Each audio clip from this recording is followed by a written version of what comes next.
Bravo d'avoir fait cet exercice. Cela peut sembler simple, mais c'est un pas énorme vers l'amour de soi. Témoignage ou anecdote inspirante. Je voudrais partager avec vous une histoire personnelle, une anecdote d'une personne que je connais. L'histoire de Maïssa. Maïssa avait 27 ans. Depuis l'adolescence, elle vivait dans l'ombre de ce que les autres attendaient d'elle. Gentille, discrète, toujours à se plier en quatre pour ne pas déranger, pour être parfaite. Mais derrière son sourire poli, elle se sentait vide. Ses relations amoureuses étaient toxiques. Elle acceptait trop, croyant que c'était ça, l'amour, se sacrifier pour être aimée. Elle ne se regardait plus dans le miroir. Elle ne savait plus qui elle était. Un jour, après une rupture douloureuse, Maïssa est tombée par hasard sur un podcast sur l'amour de soi. Elle l'a écouté sans vraiment y croire.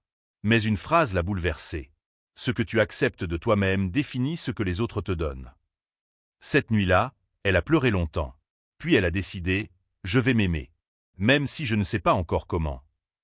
Petit à petit, elle a posé des gestes simples. Écrire ce qu'elle ressent. Dire non, doucement mais fermement. Se regarder sans se juger. S'offrir du temps, du silence, du repos. Cela montre que, peu importe notre passé, il est toujours possible de se reconstruire et de s'aimer.